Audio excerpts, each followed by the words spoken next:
Dando continuidade, então, à nossa aula, neste momento nós estudaremos sobre a preservação e a providência divina. Primeiro, então, o sustento da criação. Acompanhe comigo em tela o texto que segue. Definição e componentes do sustento divino. A providência é o ato contínuo de Deus de manter e governar toda a criação que ele trouxe à existência.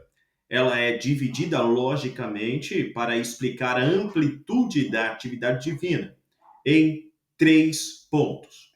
Primeiro ponto, preservação ou sustentação. O segundo ponto é o governo ou a direção divina. E o terceiro ponto é a cooperação ou a concorrência.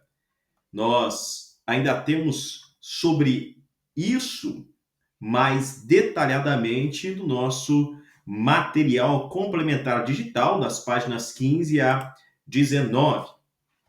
Preservação e sustentação. A preservação é o aspecto da providência em que Deus mantém a existência de sua criação.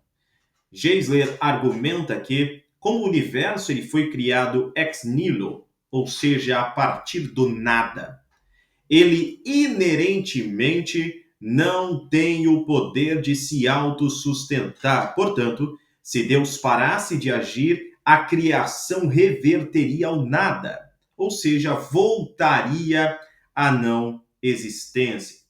Por assim, o ato de estarmos existindo manifesta um poder ativo de Deus de sustentar todas as coisas. A Bíblia declara sobre isso, que o Senhor Jesus Cristo sustenta todas as coisas pela força da sua palavra. Ele mantém tudo existindo.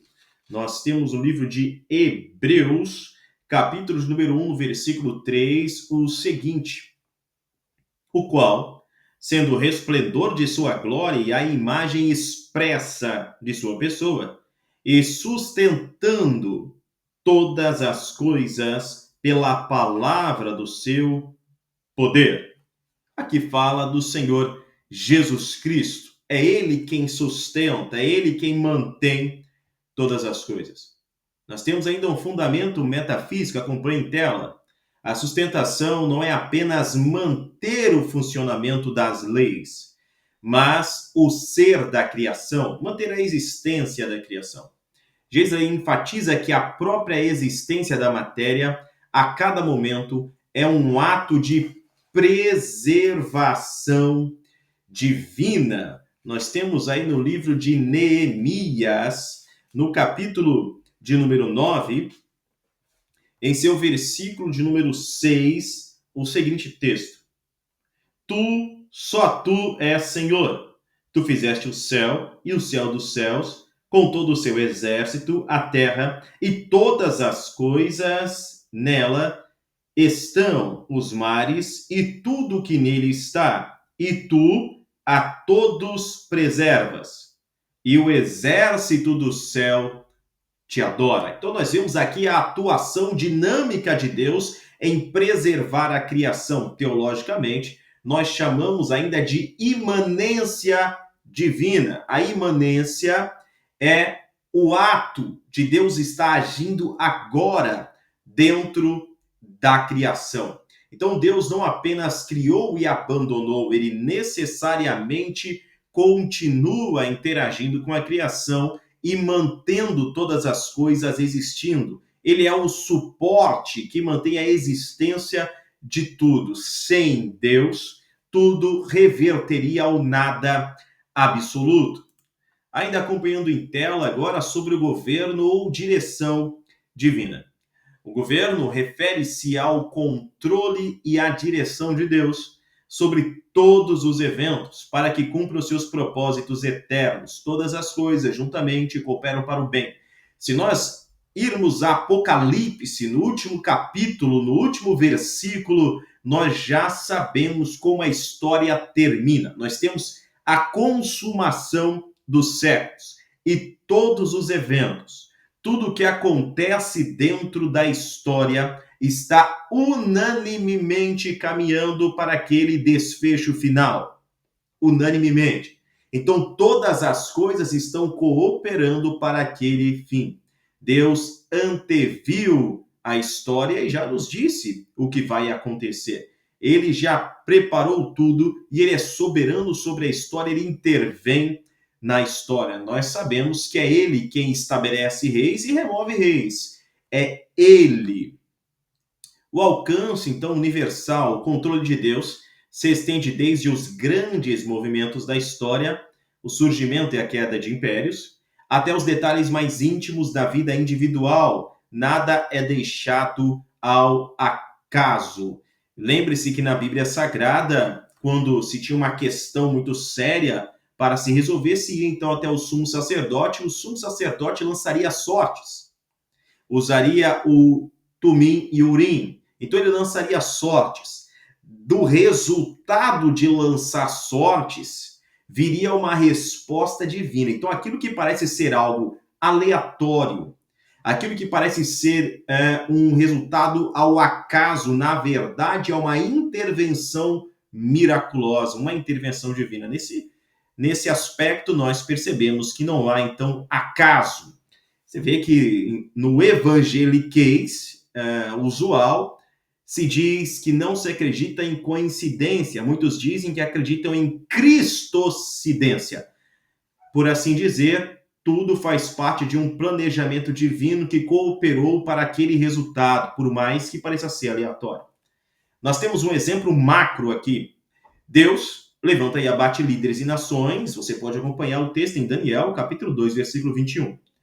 O censo ainda de César Augusto, que resultou no nascimento de Jesus em Belém, de Judá, é um exemplo clássico de como um evento político secular foi perfeitamente dirigido por Deus para cumprir uma profecia messiânica. Veja que César Augusto é um político, um imperador de Roma, um homem pagão, politeísta, não um adorador do Deus de Israel, desconhecedor do verdadeiro Deus, mas naquilo que ele acreditava ser para a sua própria glória, para conhecer o tamanho do seu império, a quantidade de pessoas que estavam à sua disposição, o censo que ele exigiu, fazendo com que os homens retornem até a sua cidade de nascimento, as mulheres, fazendo com que as famílias retornem. Então,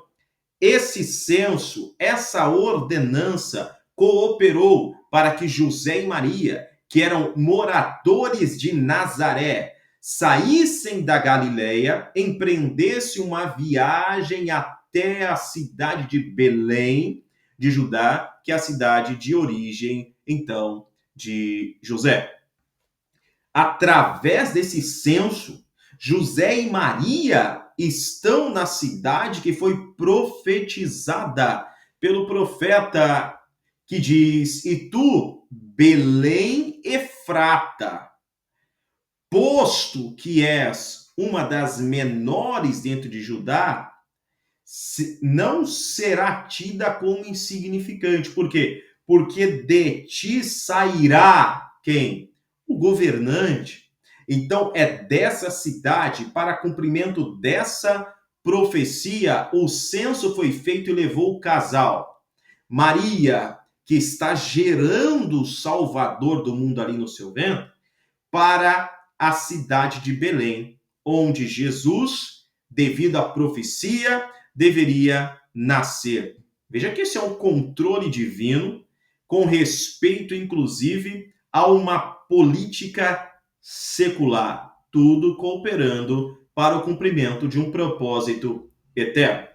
Ainda um exemplo micro sobre governo e direção divinas, nós temos o caso, na verdade, é providência disfarçada, o acaso.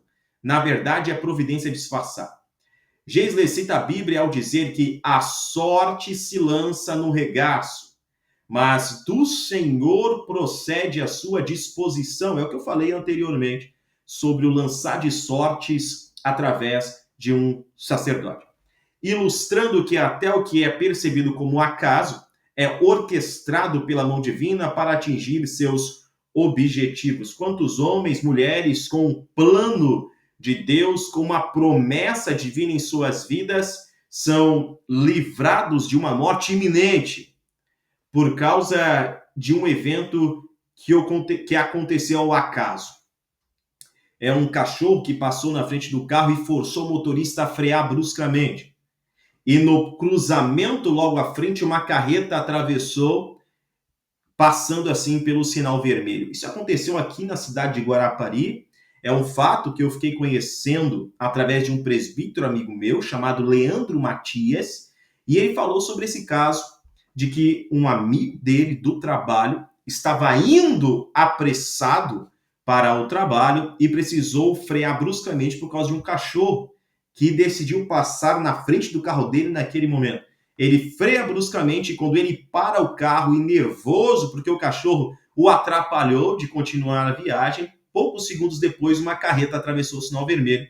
E se ele tivesse atravessado, se o cachorro não tivesse parado ali na frente do carro dele, ele teria sido atingido por aquela carreta e seria um acidente provavelmente fatal ou muito violento para aquele motorista. Perceba então que aquele cachorro que parou na frente, por uma coincidência, evitou a colisão desses dois carros. Nós já entendemos aqui que não há coincidência.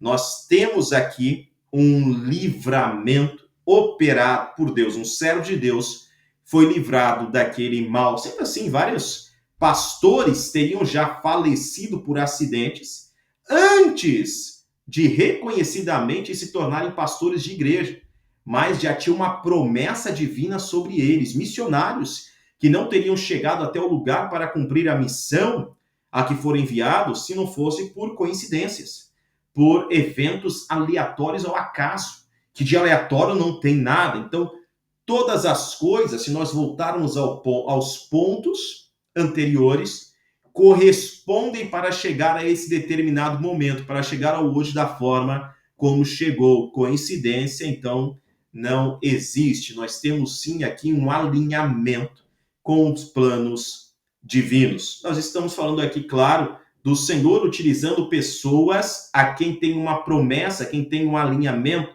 a quem tem um chamado, ou homens que têm influência política, influência sobre nações. Quanto mais influência alguém tem, mais intervenção também haverá, porque as decisões dessa pessoa estão direcionando os rumos da história. Porém, toda a história já está prevista, antevista por Deus, predita, anunciada, professada por Deus. Sendo assim, nós temos que os governantes são também utilizados por Deus para que a história caminhe para o curso correto, adequado, o curso que já foi visto, antevisto. Deus, conhecedor de todas as coisas, sabe exatamente as decisões que são tomadas, mas também pode, sim, de forma milagrosa, interferir nessas decisões. Sobre cooperação e concorrência. A cooperação ou a concorrência aborda como Deus trabalha junto com suas criaturas na realização de eventos. Por exemplo, a obra da evangelização. É o Espírito Santo quem convence o pecador. Porém, Paulo diz: como ouvirão a pregação se não há quem pregue? O Espírito Santo ele convence, o Espírito Santo também envia, mas é necessário um homem, uma mulher que esteja disponível para ser enviado. É necessário um homem, uma mulher que esteja disponível e tenha atitude para anunciar a mensagem. Quando este homem, esta mulher, enviado pelo Espírito de Deus, anuncia a mensagem agora a um pecador, é o Espírito Santo que vai convencer o pecador. Então nós temos uma atuação conjunta do livre-arbítrio humano em estar falando e da iniciativa divina em estar utilizando agora esta pregação para convencer o pecador. Aí a iniciativa agora passa do outro lado. O pecador também tem que abrir o seu coração para receber a mensagem, abrir-se ao Espírito Santo, não resistir ao Espírito. porque o homem pode resistir ao Espírito Santo, a graça não é irresistível de forma alguma. Quando nós temos essa concorrência ou essa cooperação entre o ser humano e Deus, um homem pregador, um pecador e o Espírito Santo ali agindo, nós temos então todos os elementos para uma conversão. Nós temos aqui o exemplo, tá, de uma ação primária e uma ação secundária. Deus é a causa primária, o poder que inicia e sustenta o ser, sustenta a existência. E as criaturas são as causas secundárias, os agentes que agem livremente, através do seu livre-arbítrio. Deus coopera com as ações humanas de modo que o ato é 100% de Deus em poder e propósito e 100% do homem em agência e responsabilidade. O exemplo que eu dei da evangelização aí está, e o texto bíblico, 1 Coríntios capítulo 3, versículo 7, um é o que planta, outro é o que rega, mas Deus dá o crescimento. Você vê que não é Deus que planta, não é Deus que está regando, mas é Deus que está dando crescimento. Um homem planta, um outro homem rega, mas quem faz o crescimento não é o homem, é Deus. Então nós vemos essa cooperação entre o ser humano e Deus agindo aí. Ainda é através dessa cooperação que nós compreendemos que o livre-arbítrio não sofre uma interferência direta de Deus. Os homens decidem de forma livre, inclusive podem optar por desobedecer a Deus, ou seja, podem optar pelo pecado. Nós temos o exemplo crasso disso, Gênesis capítulo 3. A tentação de Eva, a tentação de Adão, a queda do ser humano. Sobre a declaração bíblica da criação, Efésios capítulo 1, versículo de número 11, em sua parte B. Nós temos que Efésios capítulo 11, capítulo 1, versículo 11 completo. Em quem também obtemos herança, havendo sido predestinados conforme o propósito daquele que faz todas as coisas, segundo o conselho da sua vontade. 4 grandes verdades estabelecem, então, os fundamentos da obra da criação. Primeira verdade, a obra da criação é a autoria única do Deus triuno, conforme dito no nosso vídeo anterior. É Deus em Trindade, a Trindade divina, que ele vai criar, que vai agir e vai trazer todas as coisas à existência, vai gerar vida, vai doar vida e vai manter a existência.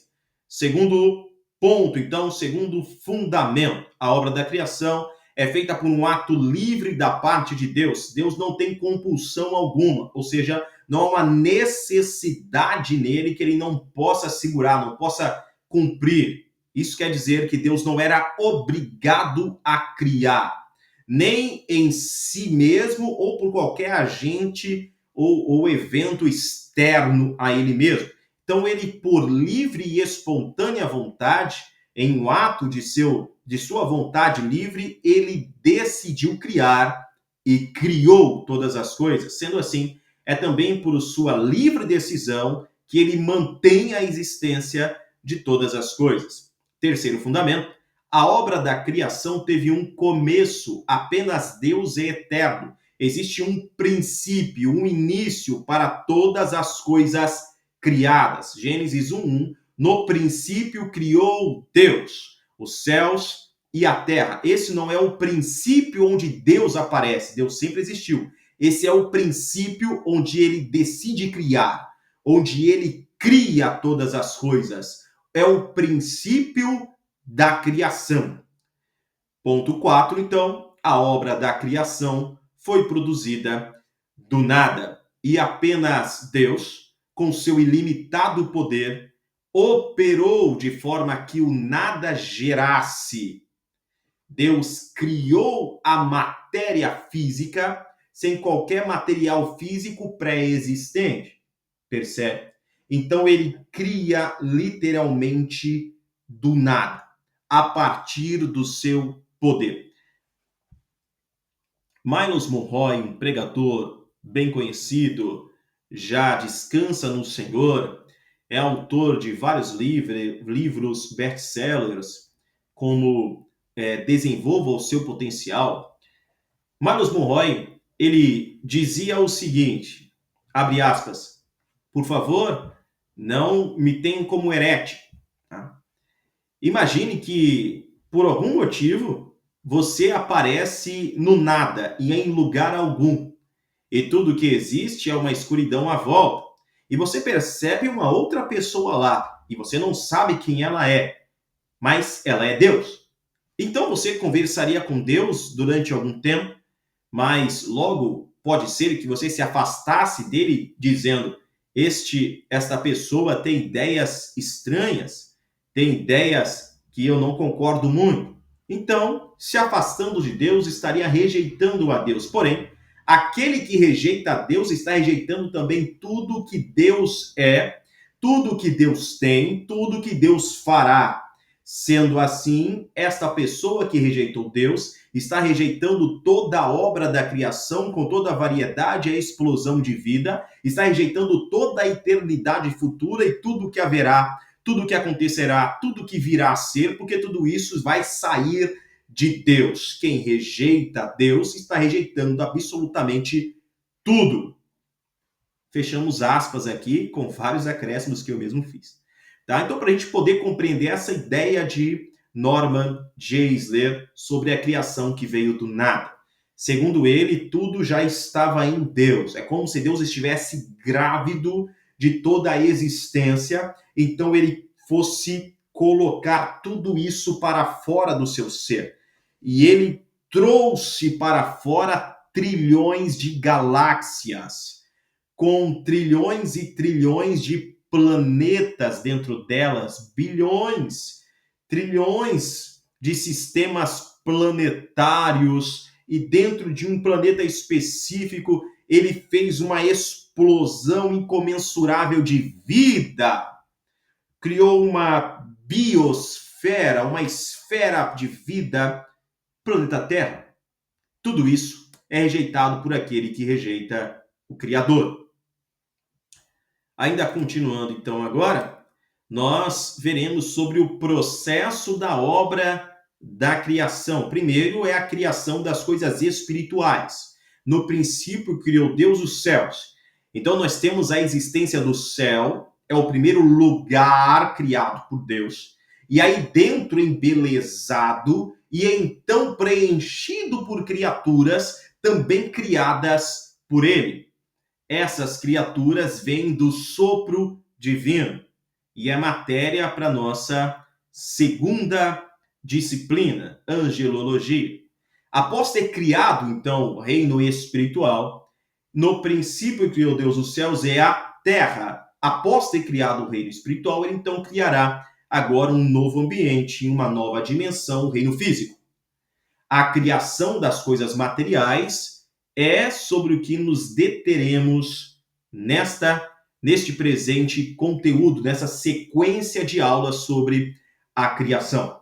No terceiro ponto, após ter criado, então, o ambiente físico material, ele também colocará vida orgânica dentro deste ambiente físico. Nós teremos a criação das plantas, de modo geral, bem como dos animais marinhos e terrestres. Esse, então, é o processo da criação. O método da criação, a forma como ele criou, o método utilizado. Primeiro, Deus criou por sua palavra. Então, a palavra dele criou. João, capítulo de número 1, versículo de número 1 a 3.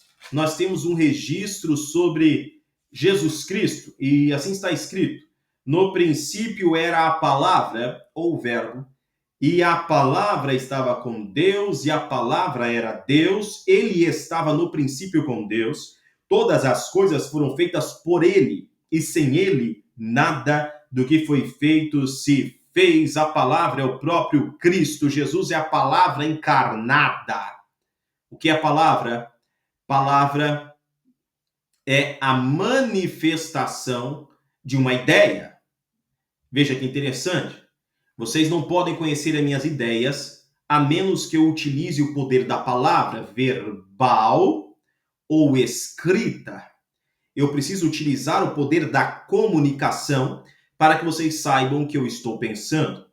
Então, Deus, no princípio, Deus, nessa nossa analogia, seria uma ideia.